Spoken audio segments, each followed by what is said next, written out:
itu mengenai mekanisme menstruasi normal.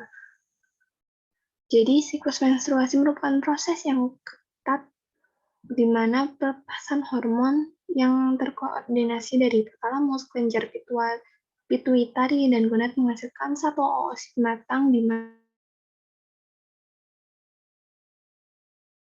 oleh loop umpan balik positif dan negatif. Next. Oke, ada 3 fase menstruasi, yaitu yang pertama fase folikuler. Dalam fase ini, hipotalamus melepaskan hormon pelepasan gonadotropin dalam denyut nadi, merangsang kelenjar hipofisis anterior untuk melepaskan hormon perangsang folikel atau FSH dan hormon luteinisasi atau LH. FSH dan LH ini merangsang ovarium. Nah, dalam folikel ovarium, sel TK dan sel granulosa bertanggung jawab atas produksi hormon. LH sendiri itu bertugas merangsang sel TK dan menginduksi produksi progesteron dan androstenedion, sedangkan FSH bertugas untuk merangsang sel granulosa dan merekrut kelompok folikel yang matang di ovarium, kemudian memproduksi estradiol dan inhibin B dalam folikel yang sedang tumbuh, lalu terjadi umpan balik negatif ke kelenjar hipofisis yang menyebabkan pelepasan FSH terlambat.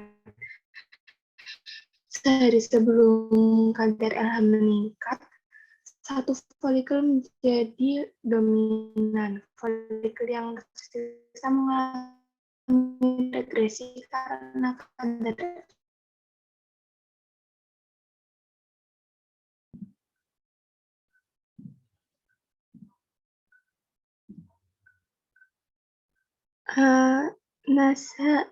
NASA. Oke, yang kedua itu ada fase ovulasi. Lonjakan LH menginduksi ovulasi, kemudian oosit matang dilepaskan dari folikel dominan dan korpus luteum menghasilkan progesteron yang dapat menghambat LH. Next. Yang ketiga itu ada fase luteal. Penurunan kadar LH menyebabkan degenerasi korpus luteum sehingga terjadi penurunan kadar progesteron dan estradiol yang menyebabkan endometrium tidak dapat mempertahankan dan kemudian terjadilah menstruasi. Siklus menstruasi normal sendiri berlangsung selama 24-30 hari, di mana rata-rata itu kebanyakan 28 hari, dengan hari pertama pendarahan menstruasi dihitung sebagai hari 1 siklus. Menstruasi berlangsung rata-rata 3-7 hari dengan kehilangan darah rata-rata 35-50 mili. Siklus menstruasi sendiri menyebabkan perubahan simultan pada ovarium atau siklus ovarium dan rahim atau siklus uterus. Siklus-siklus tersebut saling berhubungan satu sama lain. Kadar estradiol yang rendah membuat kadar FSH dan LH tetap rendah yang menyebabkan menstruasi. Nah, sebaliknya kadar estradiol yang tinggi menyebabkan peningkatan kadar FSH dan LH yang menyebabkan penebalan endometrium. Estradiol dan progesteron yang disekresikan oleh korpus luteum memungkinkan perkembangan lebih lanjut dari endometrium. Estradiol dan progesteron juga menghambat sekresi FSH dan LH yang mencegah folikel lain berkembang. Siklus menstruasi sendiri itu berubah seiring bertambahnya usia. Beberapa tahun pertama setelah menarche atau usia saat terjadinya pendarahan menstruasi, siklus menstruasi itu tidak teratur karena ketidakpatangan sumber hipotalamus, hipofisis, dan gonad. Nah, siklus menstruasi terpanjang itu berada pada usia 25-30 tahun dengan individu yang lebih muda dan lebih tua memiliki siklus yang lebih pendek. Next. Ada juga permasalahan psikis yang berhubungan dengan ketidakteraturan menstruasi. Yang pertama itu hubungan ketidakteraturan menstruasi dengan stres psikologis. Dalam sebuah studi itu menyebutkan bahwa penggunaan obat psikotropikal tidak secara substansial berhubungan dengan karakteristik menstruasi dengan depresi atau kecemasan yang dilaporkan setelah memeriksa riwayat. Tanda-tanda depresi seperti ketegangan yang dirasakan dan penggunaan obat-obat psikotropika menunjukkan tidak ada korelasi dengan durasi siklus menstruasi sendiri.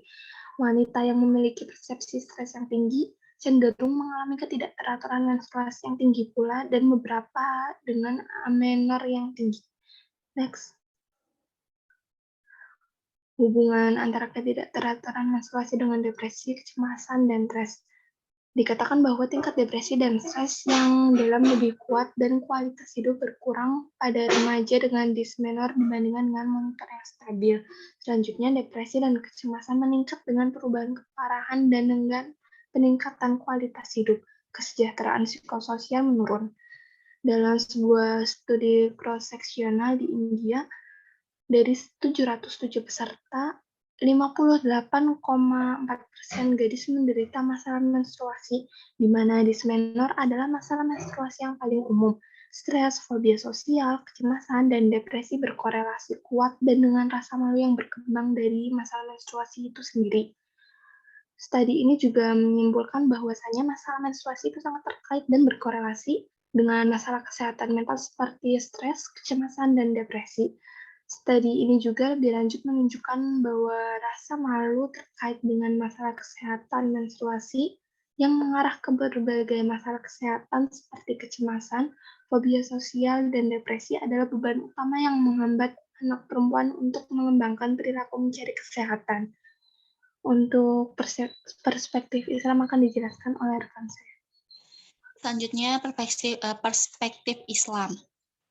Dalam Al-Quran juga sudah dijelaskan ya mengenai haid ini yang terdapat dalam surah Al-Baqarah ayat 222 yang artinya mereka bertanya kepadamu tentang haid. Katakanlah, haid itu adalah kotoran. Oleh sebab itu, hendaklah kamu menjauhkan diri dari wanita di waktu haid. Dan janganlah kamu mendekati mereka sebelum mereka suci. Apabila mereka telah suci, maka campurilah mereka itu di tempat yang diperintahkan Allah Subhanahu wa taala kepadamu. Sungguh Allah menyukai orang-orang yang taubat dan menyukai orang-orang yang menyucikan diri. Nah, selain dalam Al-Qur'an ada juga hadis yang menyatakan mengenai haid tersebut. Hadis Nabi Shallallahu Alaihi Wasallam riwayat Aisyah di dalam Sahih Al-Bukhari. Hadis tersebut menyebutkan bahwa Aisyah saat berhaji dengan Rasulullah Shallallahu Alaihi Wasallam dan ketika sampai di kota Saf, ia menangis karena haid sehingga ia tidak dapat melanjutkan ibadah hajinya. Lalu Rasulullah SAW itu mencoba menenangkan dengan mengatakan, sungguh ini adalah perkara yang telah ditetapkan Allah untuk anak-anak perempuan keturunan Adam. Maka selesaikanlah rangkaian ibadah haji yang harus diselesaikan selain tawaf. Aisyah berkata, dan setelah itu Rasulullah SAW menyembelih sapi untuk para istrinya. Nah, selain itu ada beberapa hikmah dan manfaat adanya darah haid ya. Yang pertama, haid itu latihan bagi wanita menghadapi cairan sperma yang menjijikan untuk sebagian wanita ya. Karena ketika seorang wanita menikah, maka ia harus siap menghadapi cairan suaminya berupa cairan sperma sehingga wanita itu harus melatih dan membiasakan dirinya menghadapi dan membersihkan darahnya sendiri, yakni darah haid sebelum dia akan menghadapi cairan yang lebih menjijikan lagi, yakni sperma. Yang kedua, melatih wanita lebih rajin, tidak jijik dan cekatan selain mengurus suami, ia juga kan harus mengurus dan merawat anak-anaknya ya, membersihkan kotoran-kotorannya dan najis-najisnya. Maka Allah Subhanahu wa taala memberikan latihan stimulasi berupa haid agar ia rajin, tidak merasa jijik dengan najis-najis, cekatan dalam merawat bayi dan mengerti cara mencuci yang baik gitu. Dan ketiga, makanan bagi janin yang ketiga, darah haid itu makanan bagi janin dalam rahim wanita, karena janin yang ada di dalam rahim seorang wanita itu tidak dapat makan sebagaimana yang dimakan oleh anak di luar rahim. Nah, tidak mungkin kan bagi si ibu untuk menyampaikan suatu makanan untuknya gitu ya. Maka Allah Subhanahu wa taala telah menjadikan pada diri kaum wanita proses pengeluaran darah yang berguna sebagai zat makanan bagi janin dalam kandungan ibu tanpa perlu dicerna. Nah, oleh karena itu, apabila seorang wanita tidak sedang dalam keadaan hamil, maka darah yang seharusnya dicerna oleh janin itu akan keluar dan menjadi darah haid atau menstruasi itu. Sementara bagi ibu yang sedang hamil, maka jarang sekali ya akan mengeluarkan darah haid karena telah dicerna oleh sang janin di dalam kandungannya. Next.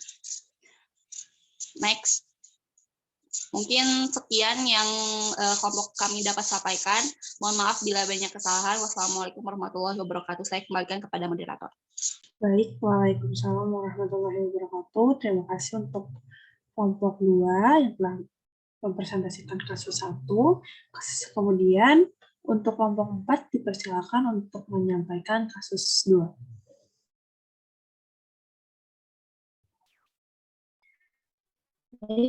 Bismillahirrahmanirrahim. Assalamualaikum warahmatullahi wabarakatuh. kami dari perwakilan kelompok 4 akan menyampaikan pembahasan kasus kedua, yakni mengenai permasalahan kehamilan, mulai dari mekanisme kehamilan sampai permasalahan psikis yang berhubungan dengan kehamilan dan ibu sindrom pasca melahirkan. Berikut adalah kelompok anggota kami. Di sini yang pertama adalah permasalahan kehamilan. Nah, biasanya prevalensi masalah medis itu meningkat karena interaksi yang kompleks antara faktor demografi dan gaya hidup, serta perkembangan kedokteran modern. Wanita, khususnya memiliki usia tua untuk hamil, itu lebih mungkin untuk mendapatkan gangguan medis seperti hipertensi, obesitas, diabetes gestasional, dan trombemboli vena. Nah, meskipun memiliki kondisi kronis yang sebelumnya mengalami kehamilan tersebut, wanita tersebut tetap bisa hamil. Akan tetapi bukan berarti tanpa resiko, karena menurut laporan MDRRACE itu mengungkapkan bahwa 2/3 kematian ibu pada tahun 2011 sampai 2013 terjadi pada wanita hamil dengan komorbiditas medis yang diketahui 30%-nya meninggal karena obesitas. Nah, kematian ibu hamil juga bisa terjadi secara langsung dan tidak langsung. Nah, kematian secara langsungnya itu biasanya karena komplikasi obstetrik dari keadaan hamil atau kehamilan persalinan dan nifas, kemudian dari intervensi, kelalaian, dan pengobatan yang salah. Kemudian kematian tidak langsung itu biasanya dari penyakit yang sudah ada sebelumnya atau penyakit yang berkembang selama wanita tersebut hamil gitu. Jadi bukan merupakan akibat dari obstetrik langsung, terapi yang diperburuk oleh efek fisiologis kehamilan. Kemudian adalah mekanisme kehamilan. Nah, bagaimana sih kehamilan terjadi? Kehamilan terjadi itu karena sperma bertemu dengan sel telur. Kehamilan biasanya secara resmi dimulai itu ketika sel telur dibuahi tertanam di dalam rahim. Nah, biasanya membutuhkan hingga 2-3 minggu setelah berhubungan seks agar kehamilan terjadi. Nah, prosesnya adalah itu lumayan cukup rumit dan memiliki beberapa langkah, yaitu yang pertama sperma yang merupakan sel mikroskopis yang dibuat di testis itu bercampur dengan cairan lain untuk membuat air mani atau yang bisa disebut dengan cum gitu, yang keluar dari penis saat ejakulasi. Nah, nanti jutaan sperma yang keluar dari setiap kali ejakulasi itu hanya ada satu sperma saja yang bisa berhasil bertemu dengan sel telur agar kehamilan terjadi. Nah, telur itu hidup di ovarium gitu, dan hormon yang mengontrol siklus menstruasi menyebabkan beberapa telur matang di setiap bulannya. Nah, ketika sel telur matang, itu berarti sudah siap untuk dibuahi oleh sel sperma. Nah, sekitar setengah siklus menstruasi, satu sel telur yang matang itu akan meninggalkan ovarium atau mengalami ovulasi dan berjalan melalui tuba falopi menuju rahim gitu. Nah, telur tersebut akan menggantung selama sekitar 12-24 jam, bergerak perlahan melalui tuba falopi untuk melihat apakah ada sperma di sekitarnya. Nah, jika air mani masuk ke dalam vagina, sel sperma bisa berenang ke atas melalui leher rahim. Nah, sperma dan rahim bekerja sama untuk menggerakkan sperma menuju saluran tuba falopi. Nah, jika sel terus bergerak melalui saluran tuba pada saat yang sama, sel telur dan sperma akan bergabung bersama. Dan sperma sendiri memiliki waktu hingga 6 hari untuk bergabung dengan sel telur sebelum akhirnya mati kalau tidak bertemu gitu ya. Nah, ketika bertemu tersebut, nah itulah terjadi fertilisasi atau pembuahan. Ada sperma dapat bertahan di rahim dan tuba falopi itu hingga 6 hari setelah berhubungan seks. Jadi ada 6 hari antara seks dan pembuahan gitu. Jika sel sperma bergabung dengan sel telur yang telah dibuahi akan menuruni gitu ya, menuruni dari saluran tuba falopa itu menuju rahim gitu. Kemudian akan mulai membelah menjadi lebih banyak sel, membentuk bola saat tumbuh. Nah, bola sel ini disebut juga dengan blastokista. Nah, nanti akan sampai ke rahim sekitar 3-4 hari setelah pembuahan. Nah, disitulah terjadinya kehamilan secara resmi dimulai. Di sini embrio berkembang dari sel-sel di bagian dalam bola dan plasenta berkembang di sel-sel luar bola. Sel telur yang telah dibuahi tertanam dalam rahim akan melepaskan hormon kehamilan yang mencegah lapisan rahim terlepas. Itulah mengapa orang yang hamil itu tidak mengalami menstruasi. Nah, kemudian gejala awal kehamilan itu biasanya yang pertama periode menstruasi yang lewat, payudara membengkak atau terasa lembut, kemudian mual dan muntah, merasa lelah, kembung, sembelit, kemudian lebih sering ingin pergi buang air kecil gitu. Atau juga biasanya gejala umumnya adalah mengalami PMS gitu. Dan satu-satunya cara gitu ya untuk memastikan itu bisa melakukan dengan membeli test pack atau juga bisa berkonsultasi ke dokter kandungan apakah hamil atau tidak. Terus bagaimana bisa hamil kembar? Nah, hamil kembar itu biasanya satu telur yang sudah dibuahi akan membelah menjadi 2 embrio yang terpisah karena kembar identik berasal dari sperma dan sel telur yang sama dan memiliki genetik yang sama. Kemudian usia kehamilan itu diukur dari periode terakhir sekitar 3-4 minggu sebelum orang tersebut benar-benar hamil. Dan pengetahuan umum tentang kehamilan mengatakan itu berlangsung selama 9 bulan dan apabila tidak mengingat tanggal pastinya, itu bisa datang ke dokter untuk mengetahuinya melalui USG. Selanjutnya akan dibahas oleh rekan saya.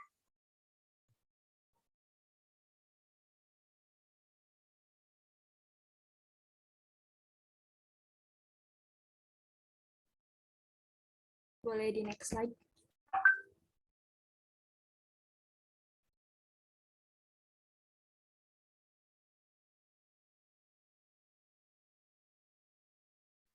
Baik, selanjutnya mengenai permasalahan psikis yang berhubungan dengan kehamilan. Psikologis ibu hamil diartikan sebagai periode krisis, saat terjadinya gangguan dan perubahan identitas peran. Definisi krisis di sini merupakan ketidakseimbangan psikologi yang disebabkan oleh situasi atau tahap perkembangan. Awal perubahan psikologi ibu hamil yaitu periode shock, menyangkal, bingung, dan sikap menolak. Next slide.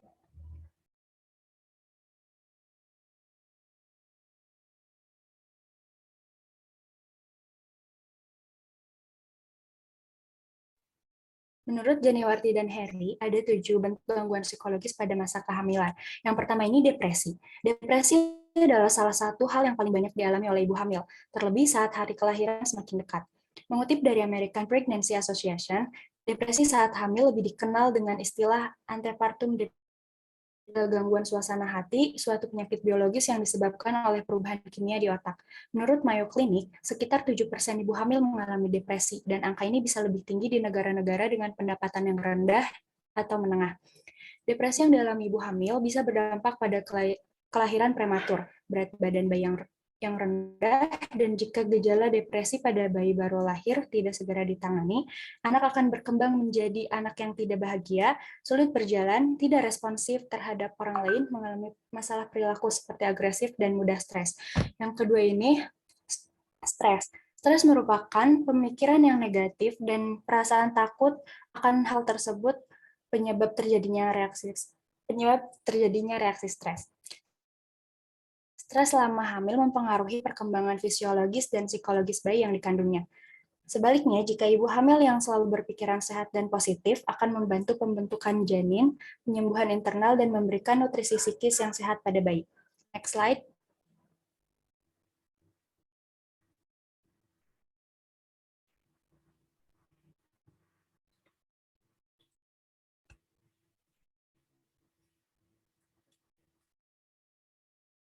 Yang ketiga, insomnia. Insomnia merupakan gangguan tidur yang diakibatkan gelisah atau perasaan tidak tenang. Gangguan tidur selalu menyerang ibu hamil tanpa alasan yang jelas. Gangguan tidur ini lebih banyak berkaitan dengan masalah psikis seperti rasa kekhawatiran. Gejala insomnia ibu hamil dapat dilihat dari sulit tidur, tidak bisa memejamkan mata, dan selalu terbangun pada dini hari. Dampak buruk dari insomnia ini dapat menghambat fungsi hormonal dan depresi, cenderung melakukan kesalahan dalam beraktivitas, menjadi tidak sabar saat menunggu, dan merasa kecewa. Yang keempat ini perasaan tidak berarti. Perasaan tidak berarti pada ibu hamil memiliki ciri-ciri seperti sikap sinisme, adanya keinginan untuk mengakhiri hidup, mempertanyakan akan penderitaannya, perasaan tidak berguna, dan yang lain-lainnya. Faktor penyebabnya biasanya terjadi perasaan tidak berarti karena kesepian, perasaan tidak berdaya, meragukan kredibilitas, keraguan atas keimanannya kepada Tuhan, sehingga merasa takut bahwa Tuhan tidak mendengarkan doanya selama masa hamil, sulit menerima bantuan, dan perasaan ditolak dari kelompoknya. Next slide.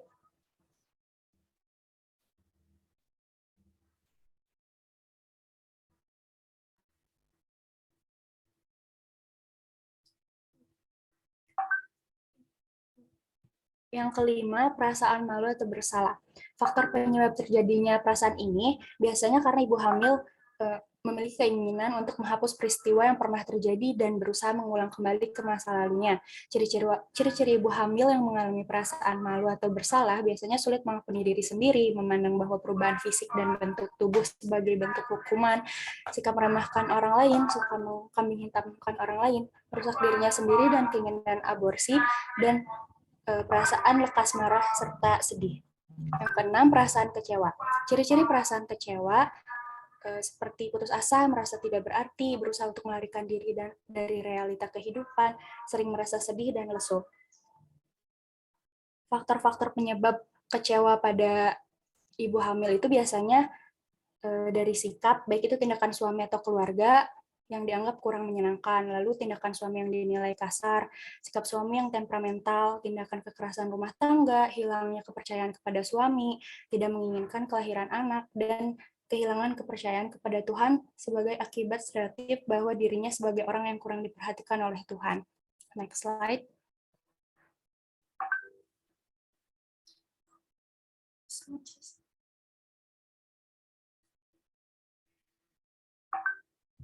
Selanjutnya itu yang ketujuh, tekanan batin. Penyebab tekanan batin berasal dari akibat perasaan terpisah dengan pasangannya atau dengan orang tuanya. Contohnya itu mungkin seperti ibu hamil yang memiliki suami yang bekerja sebagai TNI, yang dimana pekerjaannya itu menuntut untuk dipindahkan, sedangkan harus LDR. Nah, dan selanjutnya yang kedelapan, obsessive compulsive disorder atau OCD. Sebuah penelitian menemukan bahwa saat hamil wanita ini cenderung mengalami gangguan mental OCD. Biasanya itu terobsesi untuk selalu bersih-bersih, selalu memeriksa keadaan janin atau bayinya, dan timbulnya pikiran-pikiran buruk mengenai masa depan dalam kandungannya. Yang selanjutnya,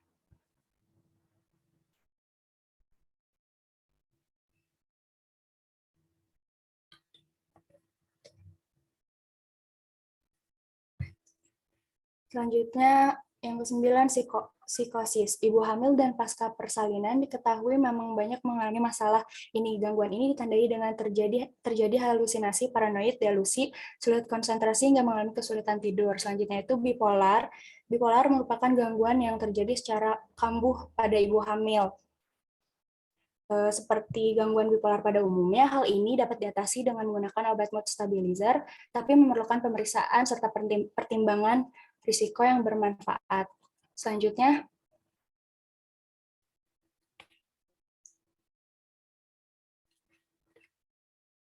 yang selanjutnya itu skizofrenia. Skizofrenia ini adalah gangguan psikosis yang dapat meningkat atau menurun pada masa kehamilan. Ibu hamil dengan gangguan ini membutuhkan pengawasan dan penanganan oleh ahlinya. Skizofrenia ini berdampak pada kesehatan bayi dan ibunya akibat mendapat perawatan yang tidak sesuai. Selanjutnya,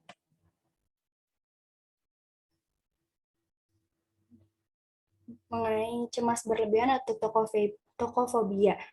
Kecemasan yang dihadapi selama hamil hingga menjelang persalinan adalah sesuatu yang wajar terjadi pada ibu hamil. Namun jika mengalami kecemasan berlebihan, jenis fobia yang terjadi jika wanita hamil mengalami panik, perasaan takut berlebihan, serta sakit secara fisik dan emosional jelang persalinan atau ketika memikirkan tentang persalinan.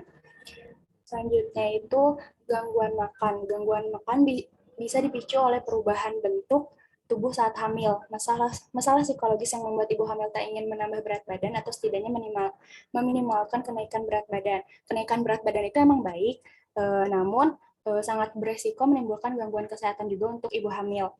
Next slide.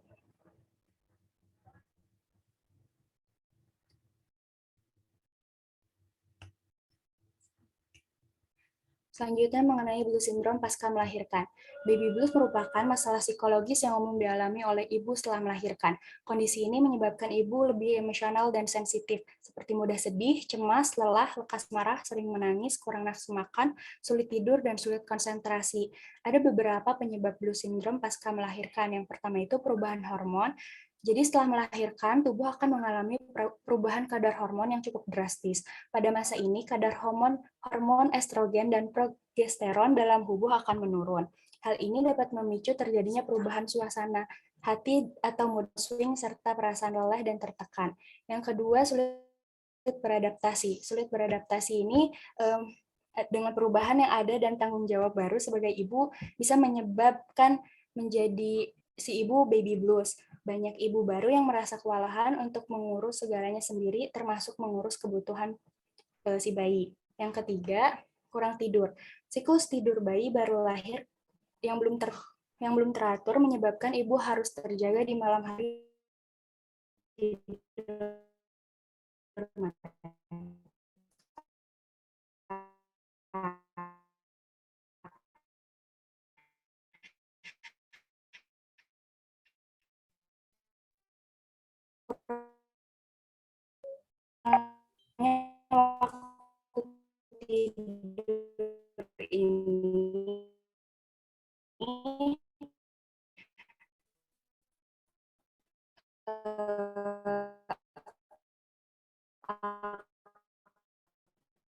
membuat ibu kelelahan dan tidak nyaman hal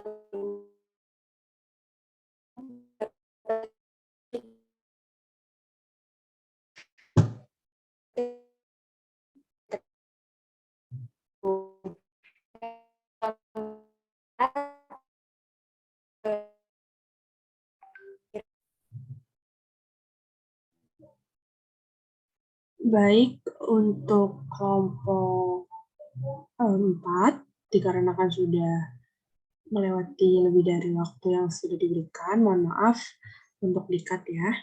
Selanjutnya ke kasus yang ketiga, dipersilakan untuk mempresentasikan.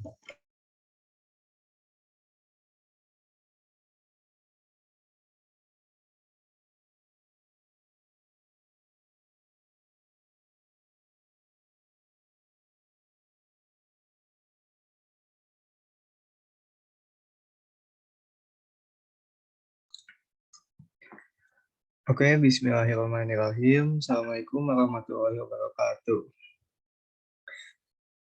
Terima kasih kepada moderator, terima kasih kepada Ibu Dr. Haja Awal, dan kepada teman-teman sekalian atas kesempatannya. Kami dari kelompok 1 akan membahas kembali analisis kasus tentang hormon. Di sini ada anggota kelompoknya, beranggotakan 10 anggota kelompok. Nggak perlu saya sebutin satu-satu. Lanjut langsung saja ke kasus intinya. Kelompok kami mendapatkan kasus 3, yaitu permasalahan ketidaksuburan atau infertilitas perempuan. Mulai dari kondisi subur perempuan, penyebab ketidaksuburan, tanda-tanda ketidaksuburan, sampai permasalahan psikis yang berhubungan dengan infertilitas pada perempuan. Pada bagian pertama, saya akan menjelaskan mengenai kondisi subur perempuan. Fertilitas adalah kemampuan seorang wanita untuk mengandung anak biologis. Fertilitas anak wanita terjadi ketika sel telur dilepaskan dari ovarium atau ovulasi dan 5 hari sebelumnya. Berhubungan seks atau berhubungan intim selama ini memberi peluang terbaik untuk hamil. Ovulasi terjadi sekitar 14 hari sebelum menstruasi dimulai. Lebih jelasnya, jika siklus menstruasi rata-rata orang tersebut ada 28 hari, maka orang tersebut akan mengalami ovulasi sekitar hari ke-14. Hari-hari paling subur lainnya adalah hari ke-12, 13, dan 14. Jika siklus menstruasi rata-rata seorang ada 35 hari, maka ovulasi akan terjadi sekitar hari ke-21. Hari-hari paling subur lainnya adalah hari ke-19, 20, dan 21. Sedangkan infertilitas didefinisikan sebagai percobaan untuk hamil dengan sering melakukan hubungan seks tanpa kondom selama setidaknya 1 tahun tanpa hasil. Selanjutnya akan dilanjutkan oleh rekan saya. Baik, di sini ada penyebab ketidaksuburan. Infertilitas pada wanita itu dibedakan jadi 2 ya. Ada infertilitas primer dan sekunder. Nah, dikatakan infertilitas primer ini jika seorang wanita yang telah berkeluarga itu tuh belum pernah mengalami kehamilan meskipun hubungan seksual dilakukan secara teratur. Dan itu tuh dilakukannya tanpa perlindungan kontrasepsi untuk selang waktu kurang lebih 12 bulan. Nah, sedangkan dikatakan infertilitas sekunder jika seorang wanita ini telah berkeluarga sudah dan pernah mengalami kehamilan gitu, akan tetapi tidak pernah hamil lagi setelah melakukan hubungan seksual secara teratur tanpa menggunakan alat kontrasepsi selama 1 tahun. Nah, penyebab terjadinya infertilitas itu sendiri dibagi menjadi 2 faktor lagi, yaitu faktor dari wanita dan faktor dari pria. Nah, faktor dari wanita itu sendiri meliputi faktor tuba dan pelvic 35%, sumbatan atau kerusakan tuba, akibat perlekatan atau akibat endometriosis. Faktor ovulasi 15%, jarang atau tidak ada ovulasi, polip endometrium, dan kelainan bentuk uterus 5%. World Health Organization menyatakan bahwa jumlah pasangan infertility ini sebanyak 36%-nya diakibatkan oleh pria. Nah, sedangkan 64%-nya berada pada wanita.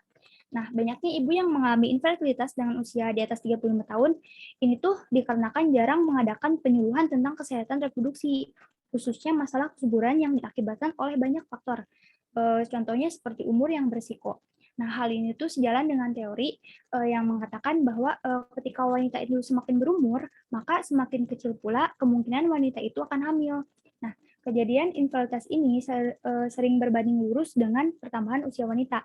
Nah, wanita yang sudah berumur akan memiliki kualitas oosit yang tidak baik akibat adanya kelainan kromosom pada oosit tersebut.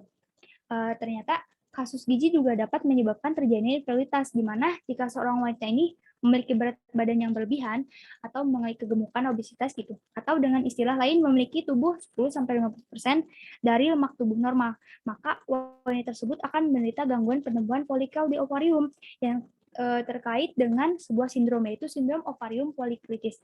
Bisa kita lihat ya gambar di samping sebelah kiri, perbedaannya antara ovarium yang normal dan yang terkena sindrom.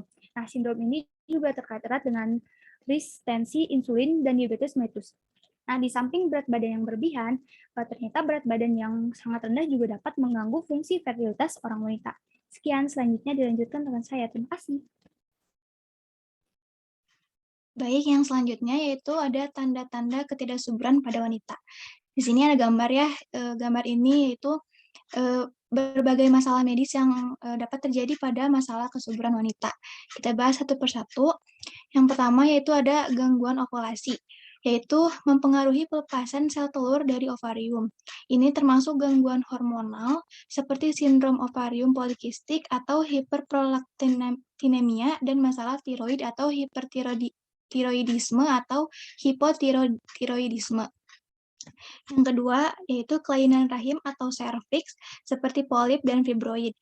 Polip rahim atau polip endometrium merupakan tumbuhnya sebuah benjolan yang melekat pada dinding rahim bagian dalam dan menonjol ke arah rongga rahim. Penyebabnya karena ada pertumbuhan sel-sel yang melapisi rahim secara berlebih.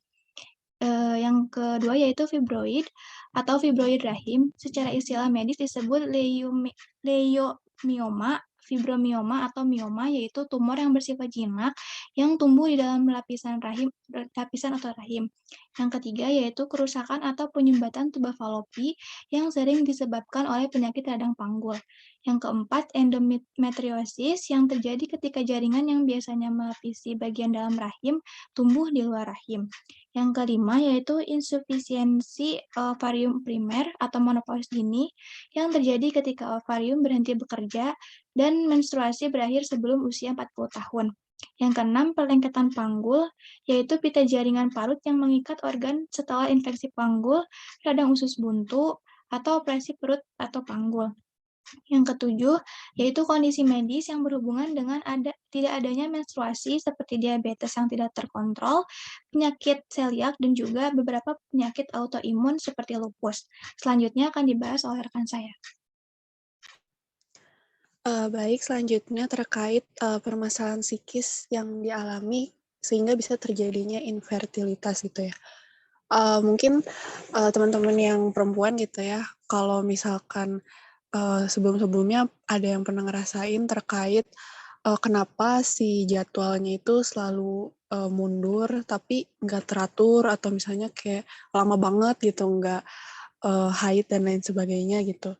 Jadi itu bukan karena nggak cuma karena apa dia misalnya hamil atau misalkan ada masalah-masalah penyakit lain gitu ya, tapi ini juga ada dampak dari permasalahan psikis yang dialami seseorang gitu ya. Nah, dari Mark Saver itu pada penelitiannya yang menjelaskan bahwa wanita dengan riwayat yang memiliki tekanan jiwa gitu ya di dalam dirinya itu punya kemungkinan yang kecil untuk hamil gitu dibandingkan wanita yang tidak mengalaminya. Mungkin juga teman-teman kalau misalkan ngelihat film atau misalnya pernah ngelihat kejadian secara langsung gitu ya, kebanyakan misalnya saat yang mengandung atau lain sebagainya itu bisa mengalami keguguran akibat stres dan lain sebagainya gitu. Nah, stres ini merupakan suatu keadaan atau kondisi di mana terdapat tekanan pada diri seseorang yang memicu berbagai reaksi. Nah, memiliki dampak juga secara total, tidak hanya pada emosinya aja, tapi fisiknya juga kena gitu.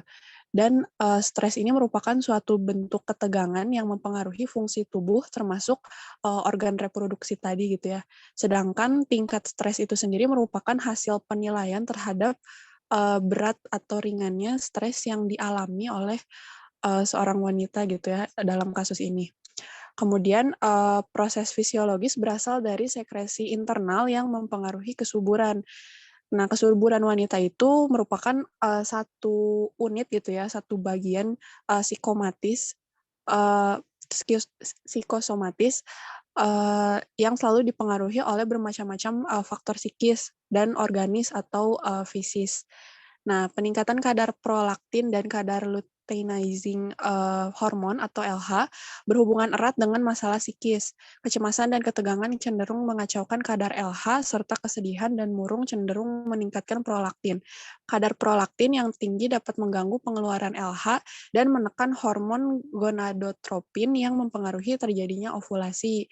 Makanya ini yang menyebabkan gitu ya, kalau misalkan datang bulannya tuh kadang telatnya tuh lama banget, atau misalnya nggak teraturnya tuh bisa tiba-tiba tepat waktu, bisa mundur, bisa maju, dan lain sebagainya.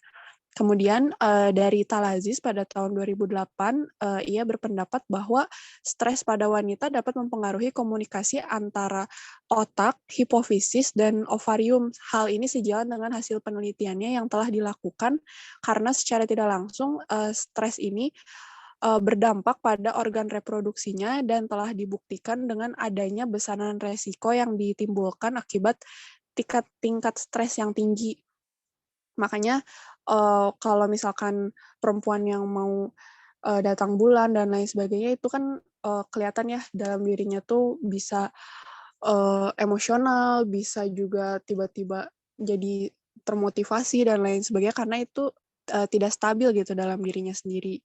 Kemudian selain tingkat stres yang tinggi, dapat memicu pengeluaran hormon kortisol yang mempengaruhi pengaturan hormon reproduksi. Jadi stres ini juga mempengaruhi maturisasi pematangan sel telur pada ovarium. Nah, saat stres terjadi perubahan suatu neurokimia di dalam tubuh yang dapat mengubah maturisasi dan pelepasan sel telur.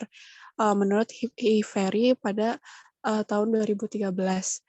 Selanjutnya akan dijelaskan oleh rekan saya. Baik, selanjutnya mengenai perspektif Islam. Dapat dilihat ya dari kisah terdahulu, yaitu dari kisahnya istri Nabi Zakaria alaihissalam. Nah, beliau itu adalah salah satu perempuan yang divonis mandul oleh masyarakat yang direkam oleh Al-Quran, yang kemudian pasangan tersebut berdoa kepada Tuhannya agar dikarunia keturunan meski pasangan tersebut dinyatakan mandul dan usianya sudah tidak muda lagi. Hal ini dijelaskannya di dalam Quran Surat Ali Imran ayat 38-40 yang artinya Bismillahirrahmanirrahim. Di sanalah Zakaria mendoa kepada Tuhannya seraya berkata, "Ya Tuhanku, berilah aku dari sisi Engkau seorang anak yang baik. Sesungguhnya Engkau Maha Pendengar doa." Kemudian malaikat Jibril memanggil Zakaria sedang ia tengah berdiri melakukan sholat di mihrab. Katanya, "Sesungguhnya Allah menggembirakan kamu dengan kelahiran seorang putramu Yahya, yang membenarkan sebuah kalimat firman dari Allah, panutan, berkemampuan menahan diri dari hawa nafsu, dan seorang nabi di antara orang-orang yang solih." Ya, lalu Nabi Zakaria berkata, "Ya Tuhanku, bagaimana aku bisa mendapat anak sedang aku telah sangat tua dan istriku pun seorang yang mandul?" Berfirmanlah Allah, "Demikianlah Allah berbuat apa yang dikehendaki." Nah, kita kan sebagai seorang yang beriman, ini doa adalah sesuatu yang penting dilakukan oleh manusia manakala batas-batas kemanusiaan ini bersinggung dengan campur tangan Tuhan. Doa menandai batas akhir ikhtiar yang dilakukan oleh manusia dan menjadi momentum pembebasannya ketika Tuhan mengabulkan doa seorang hamba dengan memberi solusi atas kesulitan yang dihadapi. Selain itu, ketika seorang berdoa, kemudian doa tersebut terkabul, maka terkabulnya doa merupakan wujud dari campur tangan Tuhan mengurai kesulitan yang dihadapi oleh manusia. Layaknya kisah istri Nabi Zakaria yang akhirnya dikaruniai anak pada usianya yang sudah 98 tahun. Mungkin sekian penjelasan dari kami kelompok 1 mengenai analisis kasus 3. Syukran kasiran. Wassalamualaikum warahmatullahi wabarakatuh.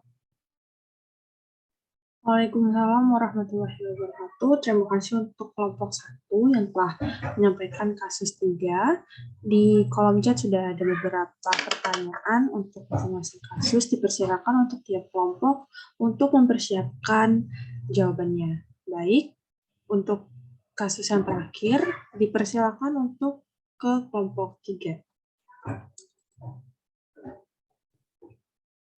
Baik, terima kasih moderator atas kesempatannya. Assalamualaikum warahmatullahi wabarakatuh. Kami dari kelompok 3 ingin memaparkan hasil analisis kasus kami, yaitu kasus keempat. Boleh di-scroll slide-nya. Di sini merupakan anggota kami berisi dari 9 anggota. Kasus 4 sendiri, yaitu permasalahan ketidaksuburan infertilitas laki-laki, mulai dari kondisi subur laki-laki, penyebab ketidaksuburan laki-laki, tanda-tanda ketidaksuburan sampai permasalahan psikis yang berhubungan dengan infertilitas pada laki-laki. Baik, poin pertamanya yaitu ketidaksuburan menurut definisi. Jadi infertilitas adalah suatu kondisi dengan implikasi psikologi, ekonomi, medis yang mengakibatkan trauma, stres, terutama dalam pengaturan sosial seperti kita, dengan penekanan kuat pada melahirkan anak. Menurut International Committee for Monitoring Assisted Reproductive Technology, Organisasi Kesehatan Dunia atau dalam singkatannya WHO, infertilitas adalah penyakit sistem reproduksi yang didefinisikan oleh kegagalan untuk mencapai kehamilan klinis setelah 12 bulan atau lebih dari hubungan seksual tanpa kondom secara teratur. Ini juga dapat didefinisikan sebagai kegagalan pasangan untuk hamil setelah 12 bulan melakukan hubungan seksual secara teratur tanpa menggunakan kontrasepsi pada wanita di bawah 35 tahun dan setelah 6 bulan melakukan hubungan seksual secara teratur tanpa menggunakan kontrasepsi pada wanita 35 tahun. Tidak ada angka yang dapat diandalkan untuk prevalensi infertilitas global, tapi perkiraan menunjukkan bahwa hampir 72,4 juta pasangan di seluruh dunia mengalami masalah kesuburan. Sesuai WHO memperkirakan 60-80 juta pasangan di seluruh dunia saat ini menderita infertilitas. Ini bervariasi di seluruh wilayah di dunia dan diperkirakan mempengaruhi 8-12% pasangan di seluruh dunia. Baik, boleh ke slide selanjutnya. Di sini pun ada faktor mengenai ketidaksuburan pria. Jadi infertilitas pria mengacu pada ketidakmampuan pria untuk menghasilkan kehamilan pada wanita subur. Infertilitas faktor pria terlihat sebagai perubahan konsentrasi dan atau motilitas dan atau morfologi sperma dalam setidaknya satu sampel dari 2 analisis sperma yang dikumpulkan dalam selang waktu 1 dan 4 minggu. Pada manusia itu menyumbang 40-50% dari infertilitas dan mempengaruhi sekitar 7% dari semua pria. Infertilitas pria umumnya karena kekurangan dalam air mani dan kualitas air mani digunakan sebagai ukuran pengganti fekunditas pria. Di sini ada 3 faktor yang ingin dibahas, yaitu yang pertama parameter sperma. Jadi pria dengan parameter sperma di bawah nilai normal, WHO dianggap mengalami infertilitas faktor pria. Yang paling signifikan adalah konsentrasi sperma yang rendah, oligospermia, motilitas sperma yang buruk, astenospermia, dan morfologi sperma yang abnormal yaitu teratospermia. Faktor lain yang kurang terkait dengan infertilitas termasuk volume air mani dan penanda mani lainnya dari fungsi epididymis, prostat, dan vesikula seminalis. Sebanyak 90% masalah infertilitas pria terkait dengan jumlah dan ada hubungan positif antara parameter semen abnormal dan jumlah sperma. Masalah jumlah sperma, motilitas, dan morfologi berasal dari kekacauan dalam mekanisme kontrol, termasuk pratestis, faktor testis, dan pasca testis. Bagian yang kedua yaitu kelainan genetika. Diketahui bahwa faktor genetik merupakan penyebab berbagai bentuk infertilitas pria pada 30-50% kasus. Kelainan genetik dapat menyebabkan berbagai bentuk infertilitas karena kejadian dan tingkat keparahannya dari perubahan kecil spermatogenesis hingga disfungsi gonad yang lengkap. Yang ketiga pun ada penyebab medisnya. Ada obesitas. Obesitas juga memberikan kontribusi negatif terhadap patogenesis infertilitas pria. Telah diketahui dengan baik bahwa jaringan adiposa tidak hanya sebagai tempat penyimpanan dan penimbunan substrat energi, tetapi juga aktif sebagai organ endokrin dan mampu menghasilkan sejumlah zat aktif biologis. Menurut ilmuwan Jepang, pria dengan indeks massa tubuh tinggi kurang mampu untuk hamil anak dibandingkan pria dengan indeks massa tubuh normal, meskipun usia mereka, profil lipid, dan hemoglobin tergligasi. Derajat obesitas berkorelasi positif dengan frekuensi kerusakan DNA kromosom sperma saat menilai integritas kromatin. Secara bersamaan, obesitas berkorelasi terbalik dengan volume ejakulasi, indeks air mani, dan kesuburannya. Adapun juga kerusakan morfologis epididemis dan neuropati urogenital dengan latar belakang stres oksidatif dan kekurangan oksida nitrat dapat menyebabkan pelanggaran transportasi sperma dan kerusakan DNA nuklir dan mitokondria. Sperma dan peningkatan imobilisasi pada pria dengan diabetes tipe 2. Juga penurunan kesuburan dan volume air mani tercatat pada pria dengan diabetes tipe 2. Selanjutnya dapat dijelaskan oleh rekan saya. Baik, selanjutnya yaitu permasalahan psikis terhadap ketidaksuburan pria. Pada pertengahan 1980-an, para dokter dan peneliti mulai mempertanyakan hipotesis bahwa tekanan psikologis menyebabkan infertilitas. Alih-alih ini, mereka telah menemukan bahwa tekanan psikologis adalah konsekuensi dari ketidaksuburan. Itulah sebabnya para profesional kesehatan mental atau psikologis menjadi semakin terlibat dalam pemberian perawatan kepada pasien infertil. Terlepas dari penelitian medis dan keperawatan yang tak ada habisnya tentang infertilitas. Aspek psikologis infertilitas belum ditangani secara memadai. Laporan tertulis dan terdokumentasi tentang ketidaksuburan sangat banyak dan telah mengilustrasikan bahwa tidak memiliki anak yang tidak disengaja dapat melemahkan secara emosional dan mungkin melibatkan tekanan psikologis yang lebih kuat. Kesusahan ini dapat mempengaruhi hubungan antara suami dan istrinya. Individu yang tidak subur biasanya mengalami berbagai konsekuensi emosional seperti depresi, kecemasan, dan stres. Infertilitas adalah trauma psikologis yang serius dan tekanan emosional yang mengerikan bagi pria yang tidak subur. Ketika implikasi psikologis terkait ke manusia, infertilitas telah dipelajari secara ekstensif. Beberapa ulasan membahas gejala depresi, stres, dan kecemasan dalam kaitannya dengan kesuburan. Apakah depresi dapat disebabkan oleh ketidaksuburan atau kemunculan bersama dari kedua fenomena ini secara kebetulan? Tidak jelas. Beberapa peneliti telah menyarankan bahwa hasil pengobatan infertilitas dapat ditingkatkan dengan mengobati depresi yang terjadi bersamaan secara efektif.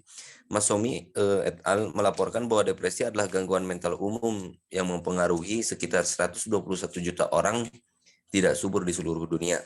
Studi sebelumnya melaporkan bahwa pria tanpa anak usia reproduksi memiliki keinginan untuk mengalami menjadi orang tua yang serupa dengan rekan-rekan wanitanya. Selain itu, diagnosis serta inisiasi pengobatan akan dikaitkan dengan peningkatan kecemasan spesifik infertilitas. Selain itu, pengobatan yang tidak berhasil dapat menjadi faktor penyebab kesedihan yang bertahan lama. Pria yang tidak subur akan lebih rentan terhadap kecemasan yang parah. Sementara stres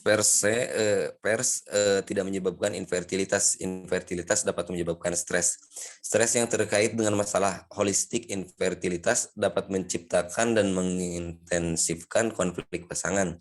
Hubungan antara infertilitas dan stres dapat dilihat sebagai penyebab di mana stres menyebabkan infertilitas atau reaktif di mana infertilitas menyebabkan stres.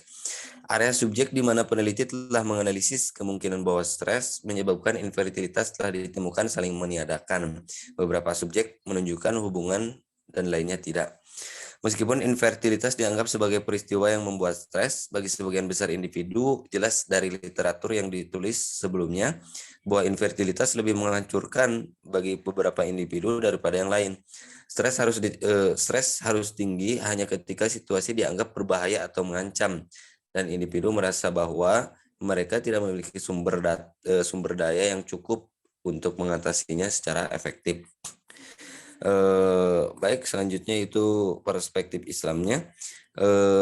Faktor pria yang tidak subur atau memiliki gangguan kesehatan tertentu, adanya masalah pada sperma, impotensi, masalah ejakulasi, masalah pada testis,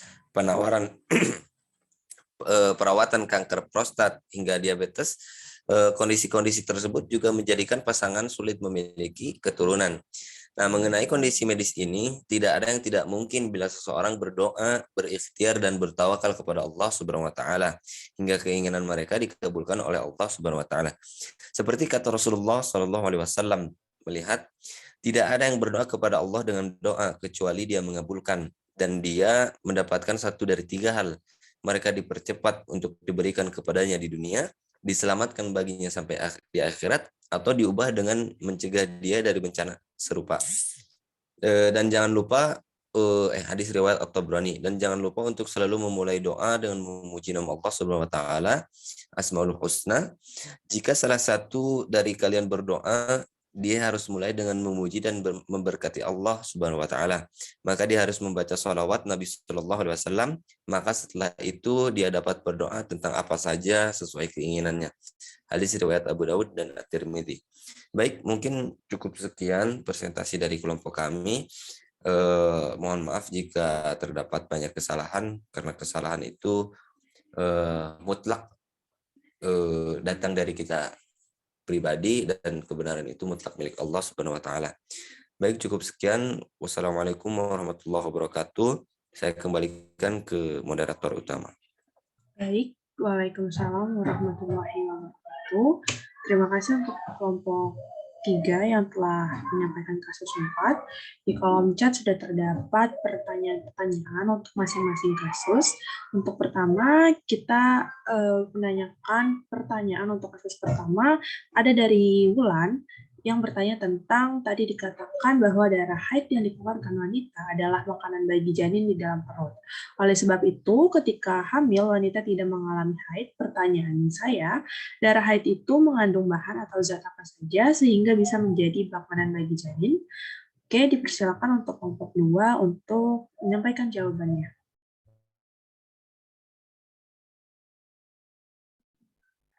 Izin menjawab untuk pertanyaan Wulannya tadi kan pertanyaannya darah haid itu memiliki bahan atau zat apa saja sehingga bisa menjadi makanan bagi janin. Jadi singkatnya itu zat-zat yang terkandung dalam darah haid itu ada glukosa, protein, lemak, oksigen, zat besi, dan juga hemoglobin. Nah, menurut dunia kedokteran sendiri, makanan janin termasuk oksigen dan air, semuanya itu disalurkan melalui aliran darah ibu. Sedangkan ampas pencernaan bayi seperti CO2 atau karbon dioksida juga dikeluarkan melalui aliran darah ibu. Di dalam plasenta atau ari-ari sendiri, darah ibu itu mengalir melalui pembuluh darah kapiler. Molekul yang ada di dalam darah ibu itu seperti glukosa, protein, lemak, oksigen, dan lain-lainnya itu akan sampai ke bayi dengan cara itu. Melalui suplai darah ibu, makanan janin itu tersalurkan. Nutrisi yang ada di dalam darah ibu akan diserap oleh jaringan pembuluh darah yang mengandung suplai darah bayi. Darah berisi nutrisi ini kemudian akan mengalir melalui tali pusar ke tubuh bayi. Mungkin itu jawaban dari saya, barangkali rekan-rekan mau menambahkan.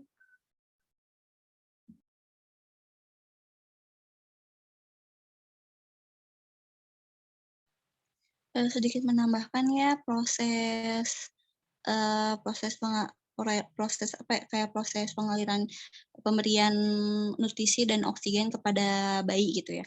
Nah, pertama-tama kan adalah ibu yang kaya akan nutrisi dan oksigen itu menuju janin dari plasenta melewati tali pusar ke tubuh bayi. Nah, darah tersebut lalu mengalir ke vena umbilikalis menuju hati janin. Nah, dari hati darah kemudian mengalir menuju lubang pada sekat antara jantung janin yang biasa disebut dengan ductus venosus. Selain mengalir ke hati, sebagian besar darah kaya oksigen ini akan mengalir ke vena kaya cava inferior. Nah, dari vena cava inferior ini darah akan mengalir menuju atrium kanan jantung sang janin. Nah, sebagian besar dari darah juga akan mengalir ke atrium kiri melalui pirau yang disebut foramen ovale. Nah, dari atrium kiri ini darah lalu dipompa ke bagian pertama arteri besar bernama aorta ascendens. Kemudian darah kaya oksigen tersebut dikirim ke otak, otot jantung, dan tubuh bagian bawah si kecil gitu ya, si jabang bayi. Nah, dari tubuh darah akan kembali menuju jantung dengan kandungan karbon dioksida dan produk limbah. Nah, darah kaya karbon dioksida ini akan dikirim menuju paru-paru untuk diberi oksigen. Nah, dari paru-paru darah akan kembali ke plasenta sebagai tempat untuk melepaskan karbon dioksida dan produk limbah menuju aliran darah sang ibu. Nah, siklus tersebut kemudian akan kembali ke tahap awal dan begitu seterusnya hingga buah hati hadir ke dunia gitu, hingga si janinnya lahir.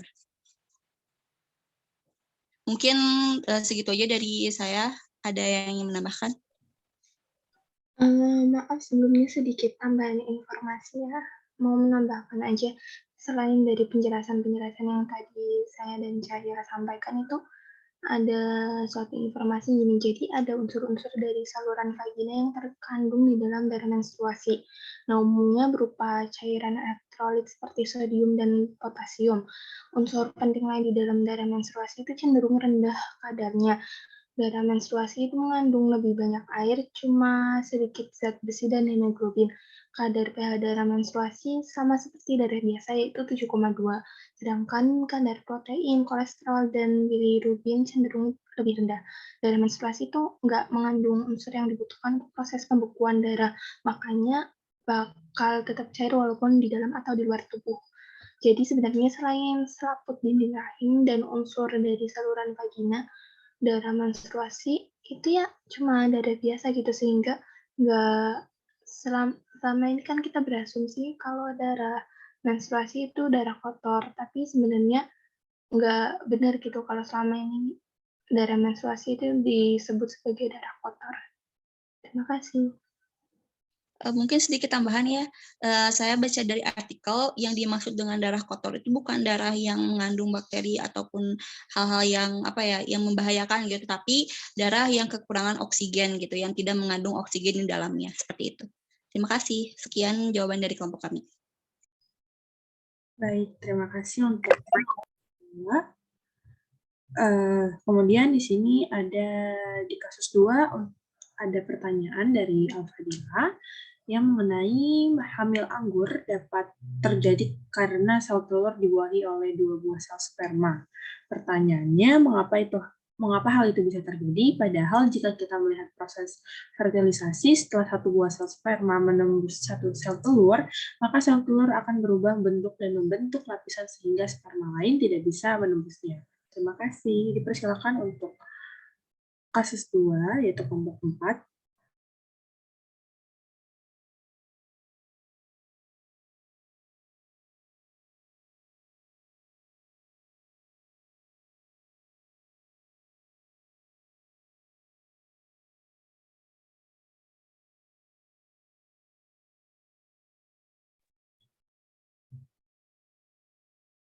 Apakah kelompok 4 akan langsung menjawab?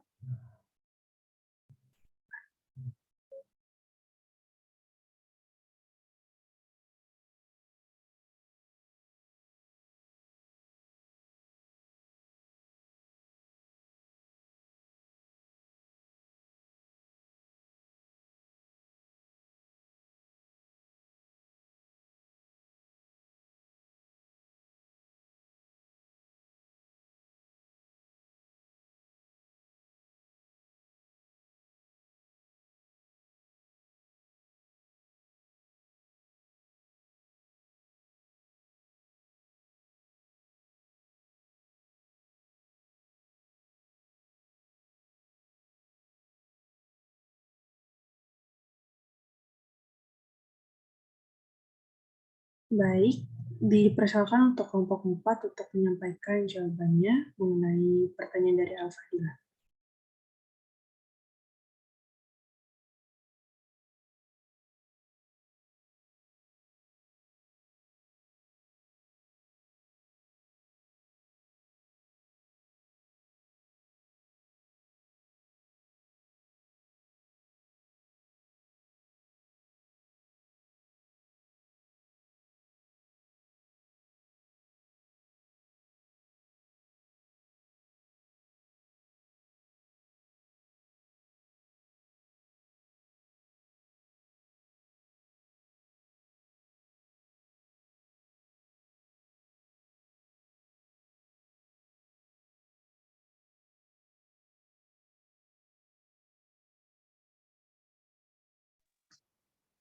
Baik, saya izin menjawab ya terkait penyebab hamil anggur ini. Jadi kan penyebab dari hamil anggur ini karena adanya ketidakseimbangan kromosom. Nah, terus di sel manusia itu kan mengandung 23 pasang kromosom ya, yang masing-masing itu terdiri dari satu kromosom dari ayah dan yang satunya lagi dari si ibu. Nah, terus di sini di hamil anggur ini kan ada 2 jenis ya. Yang pertama itu ada hamil anggur lengkap, di mana sel telur itu kosong, terus dibuahi oleh 1 atau 2 sperma, dan semua dan semua materi genetik berasal dari ayah. Nah, terus di kondisi tersebut itu kromosom dari sel telur ibu itu hilang atau tidak aktif. Jadi si kromosom ayahnya itu digandakan. Nah, jadi pada hamil anggur parsial ini atau tidak lengkap, si kromosom ibu itu dalam jumlah tetap, tapi si kromosom ayah itu menyediakan 2 set kromosom. Jadi akibatnya embrio itu memiliki 69 kromosom, bukan 46. Terus hal ini juga menyebabkan jaringan plasenta abnormal dan perkembangan janin itu terhambat sehingga bisa menyebabkan gagal tumbuh. Mungkin itu saja dari saya. Mungkin dari teman-teman yang lain ada tambahan. Terima kasih.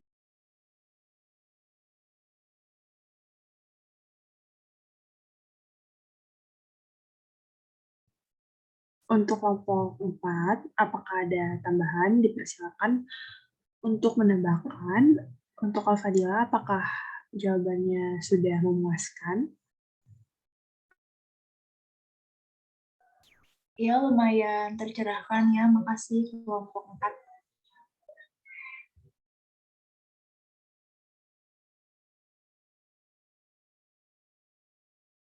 Baik, mungkin dari kelompok 4 sudah tidak ada tambahan lagi ya. Kita lanjut ke pertanyaan untuk kasus 3. Di sini ada 2 pertanyaan. Yang pertama ada seperti yang telah kita ketahui bahwa penyakit psikis juga mempengaruhi siklus menstruasi. Pertanyaannya, bagaimana siklus menstruasi pada orang gila atau orang dengan gangguan jiwa? Apakah siklus menstruasi mereka sama dengan orang biasa? Kemudian pertanyaan yang kedua ada dari Fadia. Selain penyebab infertilitas yang sudah disebutkan, jika ada wanita yang sudah diangkat rahimnya, pasti tidak akan bisa mengalami hamil juga. Namun, jika wanita tersebut melakukan hubungan seks, maka sel sperma tersebut akan kemanakah jika wanita tidak memiliki rahim? Dipersilakan untuk kelompok 1 untuk menjawab kedua pertanyaan tersebut. Baik, terima kasih atas pertanyaannya. Di sini saya akan mewakili dari kelompok saya untuk menjawab dua pertanyaan tersebut. Yang pertama itu tadi, apakah sama gitu ya orang yang orang gila gitu ya atau yang memiliki gangguan jiwa lebih berat dengan yang pada yang selain itu gitu ya. Dari artikel dan juga jurnal yang kami dapatkan gitu ya sebagai referensi dan juga tadi ada dari situs RSJ-nya itu sendiri itu mengatakan bahwa sama saja gitu ya, mereka malah bisa jadi lebih berat gitu si siklus tidak teraturnya dibandingkan orang yang tekanan batinnya itu lebih ringan gitu ya. Lalu ada sebuah studi gitu ya menunjukkan bahwa siklus tidak teratur juga memang berkaitan gitu ya dengan antara depresi atau mungkin gangguan makan dan juga contohnya itu wanita dengan gangguan bipolar juga malah 2 kali lebih mungkin mengalami menstruasi yang tidak teratur gitu ya atau infertilisasi tadi yang ketidaksuburan. Mungkin kalau misalnya ada yang mau menambahkan atau ingin dikoreksi silahkan. Lalu untuk pertanyaan nomor 2 itu tadi jika orang yang diangkat rahimnya gitu ya, apakah masih bisa berhubungan seks dan itu nanti si sel spermanya kemana? Dari artikel yang kami dapatkan gitu ya, angkat rahim gitu ya atau histerektomi itu walaupun seorang wanita yang diangkat rahimnya itu ia masih bisa untuk berhubungan seks, tetapi itu harus dilakukannya itu kalau misalkan udah benar-benar sembuh gitu si vaginanya dan nanti kemana itu si selnya. Nah, angkat rahim ini justru akan mempercepat yang namanya menopause gitu ya. Walaupun dia usianya masih terbilang masih muda gitu ya, tapi dia akan menyebabkan menopause yang lebih awal gitu. Sehingga walaupun berhubungan, nanti si sel spermanya itu akan mati gitu, nggak akan ketemu sama sel telurnya karena vaginanya juga kering gitu. Dan misalnya ya, waktu si wanitanya itu udah berdiri gitu ya, nah itu akan keluar gitu. Jadi nggak akan jadi di dalam tubuh karena ya rahimnya itu sendiri nggak ada gitu. Ibaratnya si inang untuk pengaktifannya pembuahannya itu udah nggak ada gitu. Jadi mungkin itu untuk jawabannya terkait kemana gitu ya si sel yang si sel yang dihasilkan dari hubungan seks. Barangkali mungkin mau ditambahkan atau mau dikoreksi, silahkan. Terima kasih.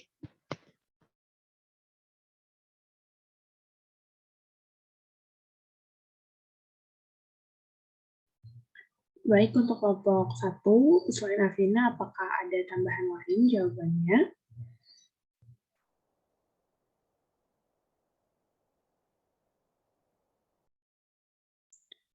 Untuk Wulan dan Fadia, bagaimana dengan jawabannya? Apakah memuaskan atau tidak? Iya Zahra, terima kasih kepada kelompoknya ya yang udah menjelaskan. Alhamdulillah udah cukup ngerti lah. Makasih sebelumnya. Dari aku juga, alhamdulillah sudah mungkin terjawab ya, cukup. Terima kasih. Baik, terima kasih kembali untuk Wulan dan Fadia. Mungkin kalau jawabannya belum memuaskan, bisa dijelaskan nanti oleh Bu Dr. Ambar. Mari kita lanjut ke pertanyaan untuk kasus 4. Di sini juga ada 2 pertanyaan. Yang pertama dari Munatul, yaitu saya sering mendengar dari beberapa orang dan artikel kalau memangkul laptop bisa menjadi faktor penyebab infertilitas pada pria. Apakah hal tersebut disebabkan karena radiasi? Bagaimana prosesnya dan mengapa hal tersebut bisa terjadi? Kemudian ada pertanyaan tambahan dari Munato juga. Saya juga sering mendengar kalau seseorang yang bekerja di bagian radiologi bisa meningkatkan resiko ketidaksuburan. Apakah hal tersebut benar dan sudah ada penelitiannya? Kemudian di sini ada pertanyaan dari Naza, yaitu ejakulasi dini merupakan sebuah kondisi di mana seorang pria terlalu cepat melakukan orgasme serta mengeluarkan cairan sperma jika dikaitkan dengan infertilitas pada laki-laki. Apakah hal tersebut dapat menyebabkan kesuburan seorang pria menjadi rendah? Dipersilakan untuk kelompok 3 untuk menjawabnya.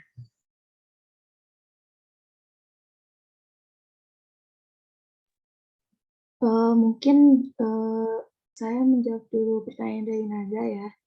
Apakah ejakulasi ini bisa menyebabkan kesuburan seorang pria menjadi rendah? Sebenarnya kalau misalnya ejakulasi ini tidak begitu sering gitu ya, maka tidak begitu berpengaruh terhadap kesuburan. Tetapi beda lagi gitu ceritanya kalau misalnya terjadinya itu berulang kali dan sperma ini belum sempat masuk ke vagina, ejakulasi dini ini secara langsung dapat menyebabkan infertilitas.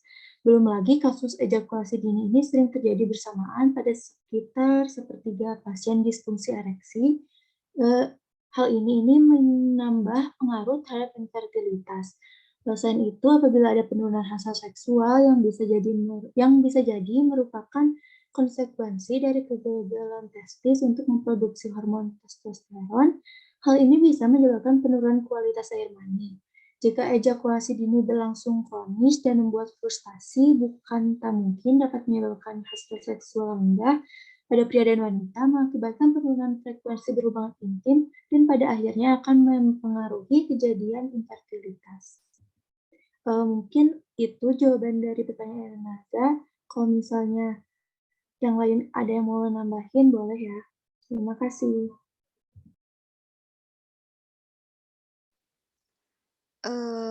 Izin menjawab ya buat pertanyaannya Natul. kita sering dengar gitu ya kalau katanya tuh kalau jangan memangku laptop gitu karena itu tuh bisa menyebabkan ketidaksuburan gitu ya khususnya pada laki-laki. Nah, itu tuh disebabkan oleh apa gitu ya. Nah, di sini itu seorang dokter yaitu Dr. Yefim dari University of New York, dia itu mengungkapkan bahwasannya memangku laptop dalam jangka waktu yang lama membuat suhu pada skrotum meningkat secara signifikan. Menurut dia, kami menemukan fakta bahwa saat memangku laptop di paha, suhu skrotum pada alat reproduksi pria meningkat secara signifikan.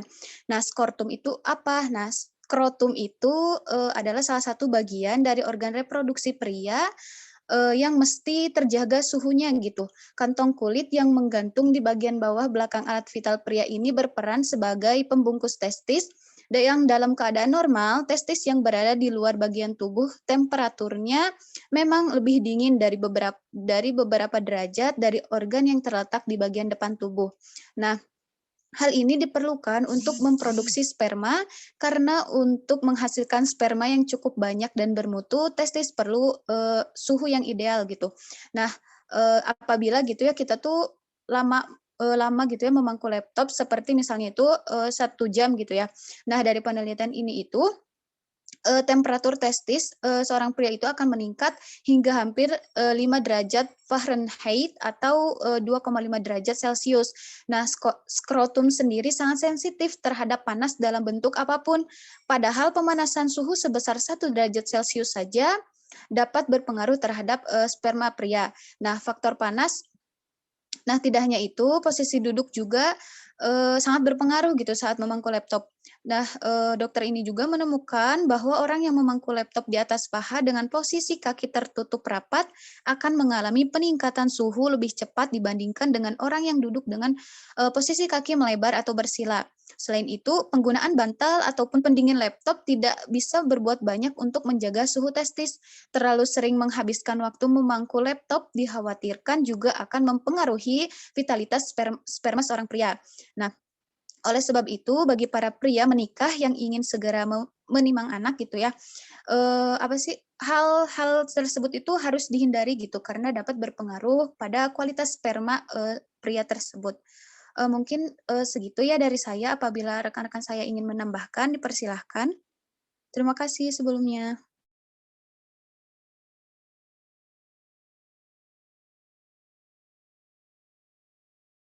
Baik, dipersilakan untuk kelompok 3 jika ada tambahan jawaban dari pertanyaan Munatul dan Nazar.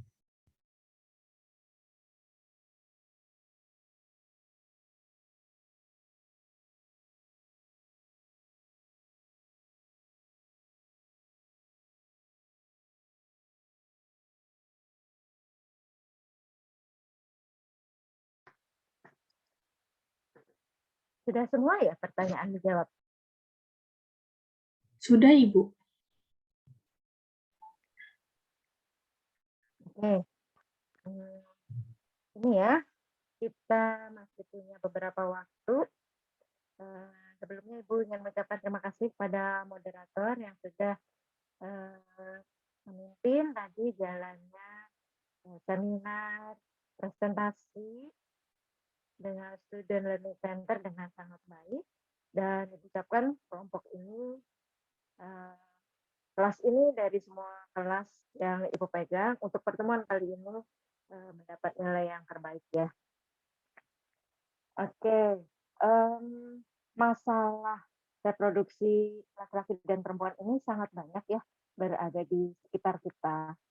Dari mulai nyari mens, yang masih gadis, kenapa ya?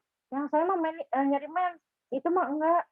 Nah, itu kita semua dapat jelaskan dengan ini ya. Coba minta tolong kepada moderator, tolong di-share slide dari kelompok mana saja yang menunjukkan siklus menstruasi. Baik, Ibu. Sebentar.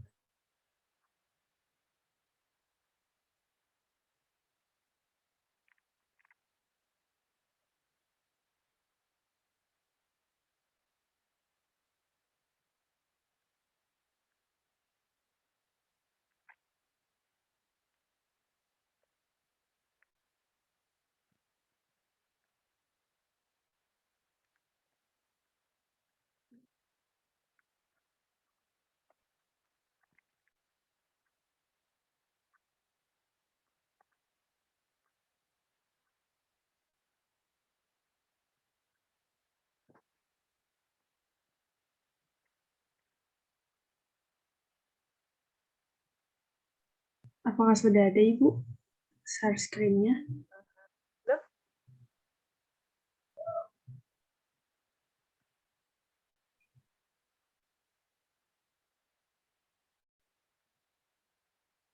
Belum ganti, Zah.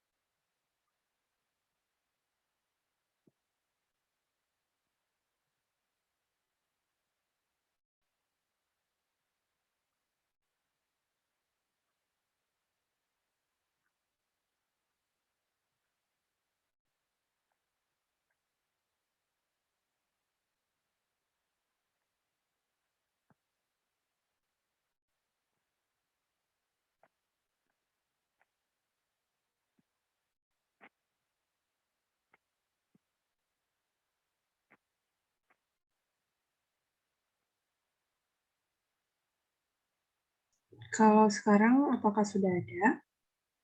Ya, sudah ada. Oke, mohon maaf.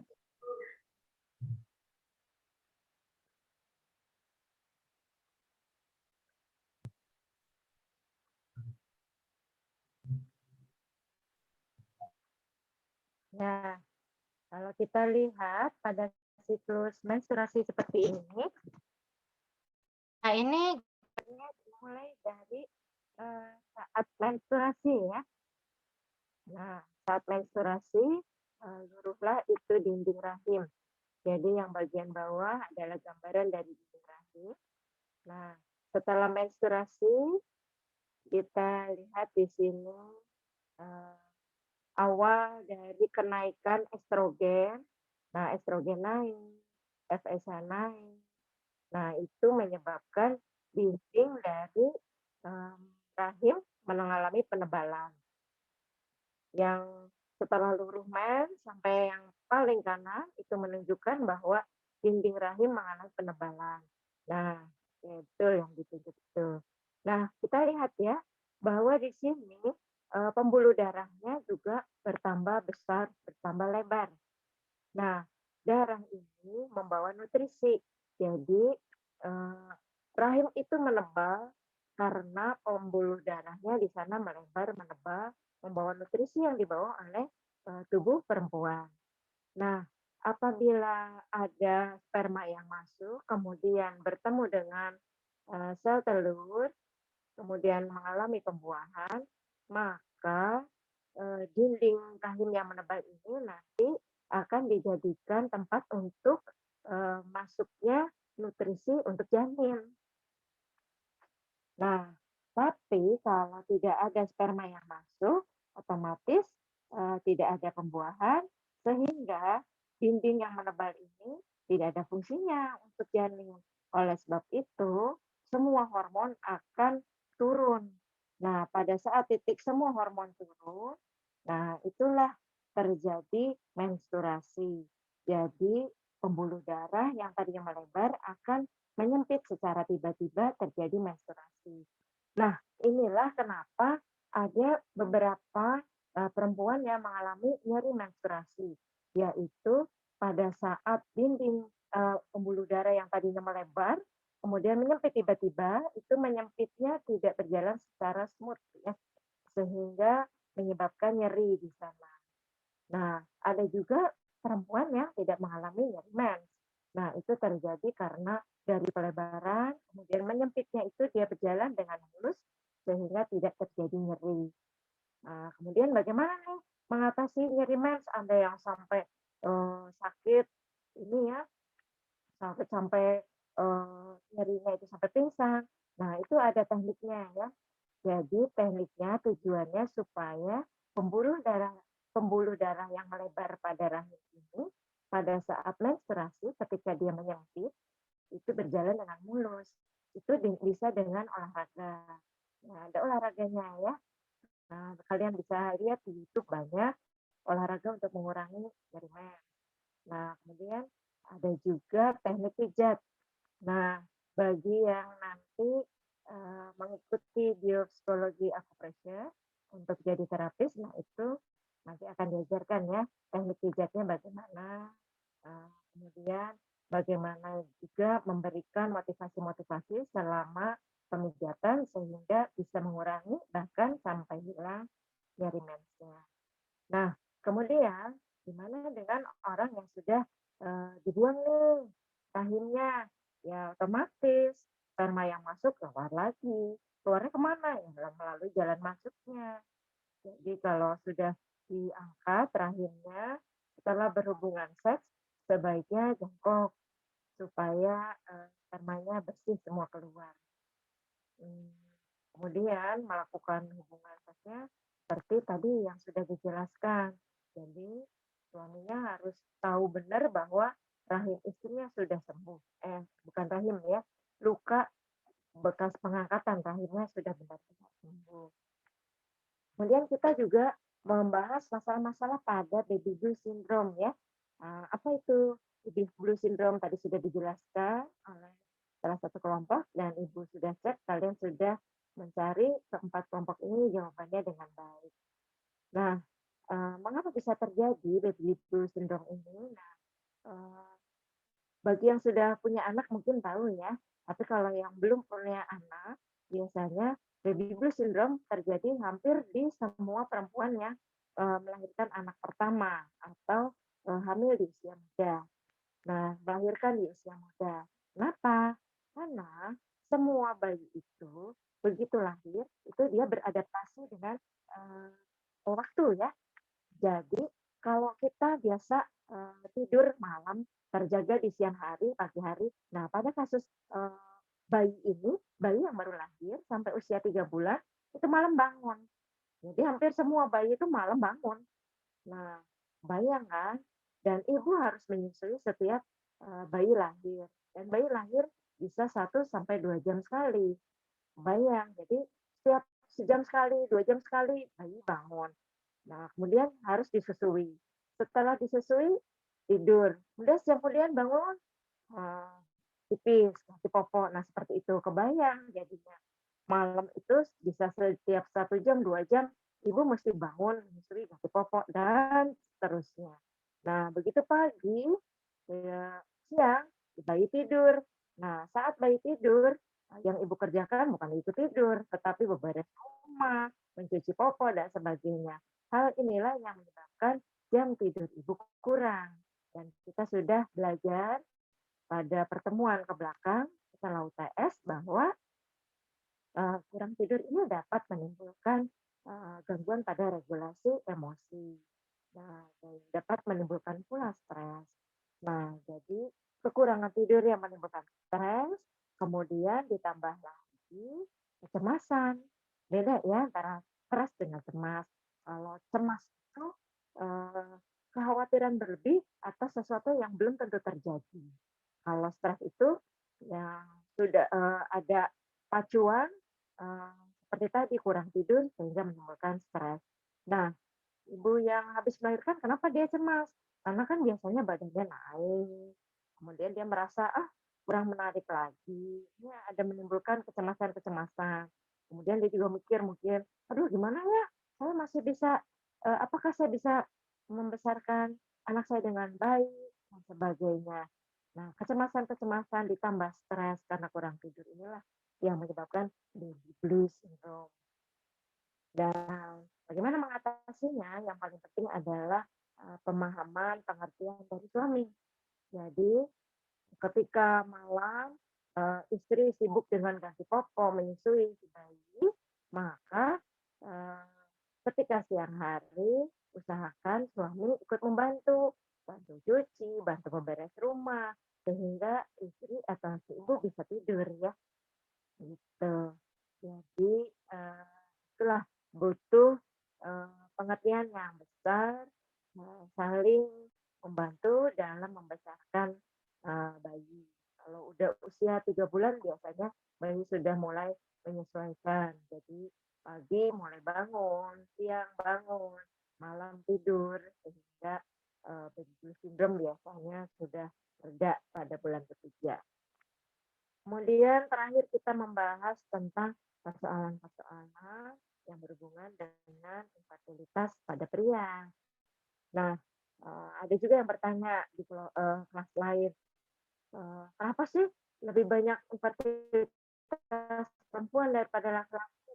Sebenarnya enggak ya, tapi kalau suami istri selama setahun lebih berhubungan seksual dengan normal, seminggu 2 kali, 3 kali, tapi udah setahun lebih nih, kok belum hamil istrinya. Biasanya si suami itu langsung dorong istrinya, bawa istrinya berobat. Ini istri saya belum hamil-hamil nih, coba dicek kesuburannya, subur nggak nih dok? Nah kayak gitu. Sebenarnya kalau dari pengalaman-pengalaman, dua-duanya.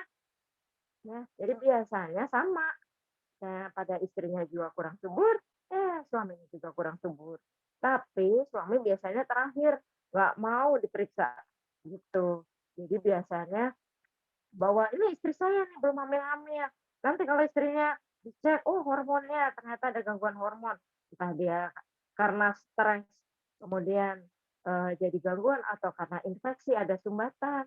Nah, seperti itu. Nah, setelah istrinya diobati sudah kembali subur, belum hamil juga, nah baru tuh biasanya.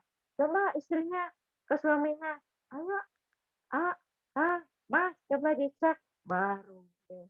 Jadi sebenarnya yang paling baik ketika 1 tahun lebih belum punya, cek langsung sekaligus dua-duanya, karena biasanya bareng dua-duanya. Ya. Nah, kemudian tadi ada pertanyaan, kalau ejakulasi dini ada hubungannya dengan fertilitas enggak? Ya tergantung ya. Kalau dia pada kasus ejakulasi dini, tetapi menyemprotnya baik dan juga jumlah sperma serta bentuk spermanya bagus, tidak ada masalah dengan fertilitas. Nah, tapi apabila nyemprot tapi nyemprotnya kurang kuat sehingga spermanya tidak mencapai tuba fallopi, kemudian kualitas spermanya juga kurang bagus. Nah, itulah yang menyebabkan infertilitas. Nah, bagaimana penanganan infertilitas atau ketidaksuburan? Semua bergantung kepada penyebabnya. Kalau infeksi pada tuba yang menyebabkan sumbatan, ya infeksinya diperbaiki. Nah, kalau pada sperma misalnya kekurangan testosteron, nah itu juga yang diperbaiki. Jadi semua bergantung kepada penyebabnya. Nah, yang paling penting dalam kasus dia psikologi adalah infertilitas menyebabkan stres, stres menyebabkan infertilitas. Jadi itu ya, seperti lingkaran setan. Dan oleh sebab itu penanganan infertilitas sebaiknya memang duet. Nah, ditangani baik secara fisik maupun secara psikis. Oke, mungkin cukup sekian. Kita akhiri dengan doa akhir majelis. Subhanakallahumma wa bihamdika asyhadu an la ilaha illa anta astaghfiruka wa atubu ilaik.